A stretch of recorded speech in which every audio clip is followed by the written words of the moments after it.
Maa Linda akoye obia ono so yes social media person aye be kasa no so controversial kakra na chese nsem ebe todwa e social media so a ono so ba bonten ebe kana adwen e de fa na chese reactions ne de Maa Linda e obi o ye papa e ne reaction na waye e de fa na ya nsensem ya e kosui e Ghana mem hase ne ni month na so na we ana wo chire ma chire se altanso de futuo e kwade akoma na ya se hwe ana wansan so anko ni kunu enche biem e yesafofi se e bi kra na safo e plan bibi be ma be na betime na de se ya enye ne yasa na osanso we chire mu chire se na yas ma me kra entu ne bafo na chire se okoje ne ba na se kofa ne ba e de abafie pa de ne de enko na enkofa ne ba no e fam bra fefi se ba we pa de e kamia koye se shira nya wa we pa e de ma na yas Maa Linda akasa bebre e de afa na yas nsem ya ekoso ye beko nya kotie e de aba na so ansa na na menka wo se number no e 0548302985 ni na e University Foundation ana me kan for e de amount what woni bia janka mobrowa ana wo hwe ntimi patcho freno na woni no ndi enkomo yenko ne yenkotie Maa Linda embassy ameka che Romeo sebra Romeo no ntia brochire bi na nima brochire asem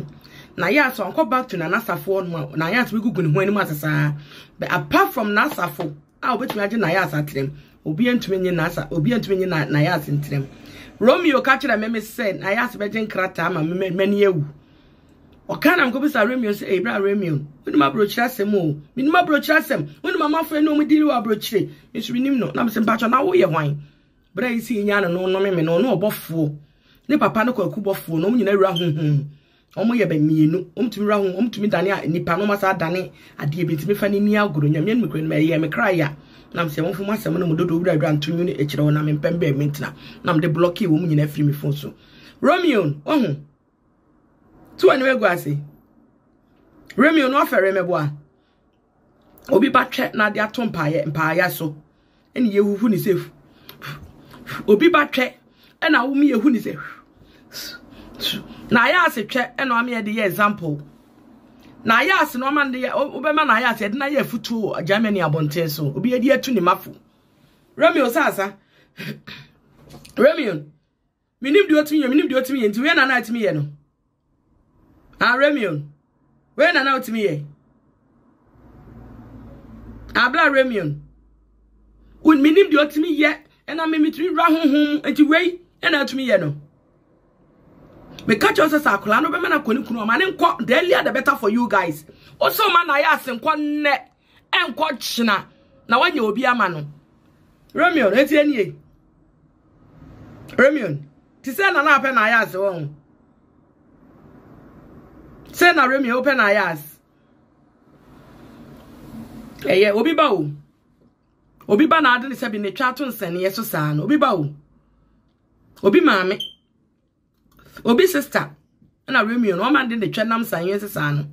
ko odio no mo se an me mo obi amane bet Romeo de mebo amane ne se na ya se kobra no na koda no Romeo no bo amane na ya se kobra no na kotwempena no Romeo na anim ho bi mebo a because na ya sabo odin odio nim obi ana ase se wo ye sofo na ase o mi de sana kaja me hu so na property bia so preach me de ne ma ne se wo ye my God is manager asa na minti wudi nkurada enso we ka chem sa wonu obofo ne wura honhom kogo obofo oni ne wura honhom de mutimi ye no ti say na open ayas de opa akola na ani won obi twe na de ato nsane eso sa no na ayas woni na ho sweetheart woni na ho wati no bra ye bone bede ye money bedas ye bone bede woni na ho na ayas be frew aka na sema kirew de bi opesa wo ka bi mo no nko a opesa obetani akoba bi foforo opesa wo no nko a na aka che ne say de oyeye you are right na yas mpe different asembia wan kan bi amana na yas wasolieti a na ye me celebrity me na me celebrity sister wonni mintia sister ahia me pa wontimi hwe me mienu na me that's right asemi ba ye o freme anopa azia one sister ya wo London hey na ya ti ni paso ani uni ni san wa hwe obeti tu ni pa nyina ntem na ya ti ni pa ni san a wa nye careful you get a problem with each other because Nayas onye stable. Nayas onye stable. Minim so organ in Nazana no you. So if you be abroche ne be abroche stress amana Nayas ayesa o. Ona Nayas didn't come on no kobo safo amani. Na Nayas say twa no abeka just say safo set record when dem ho. Nayas why confused. Sometimes Nayas ko fear. Cause na we so celebrity. We see ni part of dem me body na me na ye adwene pakan no say nya fa na me di audio so ai ma me ana say e bi go upon me ade me ni me no. But any part 33 na so bo me di so mo se bra. No be ma sika ye adwuma no. Me fa pen and paper nka be 1 billion. Nayas me catch us say 1 billion no e ye adwuma. Because celebrity be honest so celebrity or esa no ba brochire. So be hu abrochi abrabo a ne kakra ho no ko bo ano te ko ye adwuma ma ne ye. Kwakumenu nya kwan ba broche odwon ka nya kwan ba broche friends Tracy wachi onya kwan ba brochire che say celebrate name it ho ne nya kwan ma brochire omo ba omo ko na na mama bra obetina broche hu se nye no ko yiti wa ba na nya na yas fa homa bo yam ne ko obi asen ka yesta ka ja ka o baby wo bibi didie a wo na yas nim penfo nyina di obebobo no e chen hotel nke metenem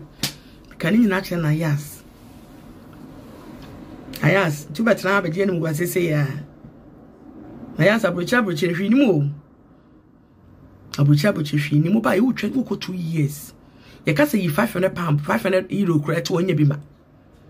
Ye ka say 500 euros e to wa na Ayas onya bi ma. Nge bia mpanimfo akase abobo ne omudi kire me no. Ka akọ yankon be ban. Wa ka ta wo sister ka kire wo se ko no be twa take it amount. Wa sister wo UK ha. E ka kire wo se ko be twa take it amount na wo ko. Na udi na nasafo na ade echa me mpe no na nasafo me asara me ko me gu na nasafo ani ase ansa na Nayas cancel o se ngwasa na sending to you nasafo e be ma o ye be ma ngwasa mfa ne ho ate ngwasa mfa ne ho yete ha ya nhwe ya yete ya na safo afa Nayas sika ma na dwa akoboda ne so amanya me ampata Nayas anya akoye ma adwuma Nayas ma me ma Nayas mrefi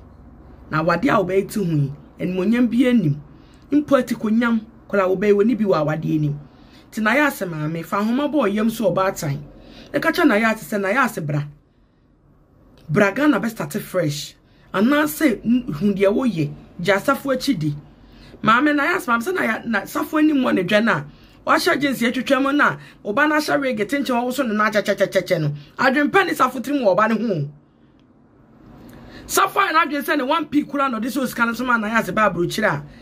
oskan ne nsan kan obegu ge n'anim ase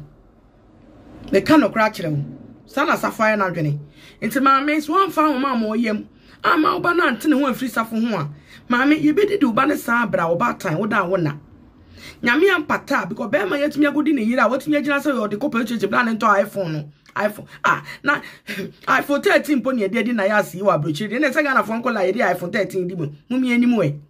I was a formal Linda reaction on so e de abe ye de fa Nayas sesem ya e koso ana ye de abe som e wa Attention TV so ye be ka cho say ya subscribe to your YouTube channel, follow our Facebook, like, comment and also share. Attention TV, we inspire you more. Ye da se da ne da o Attention TV, keep watching.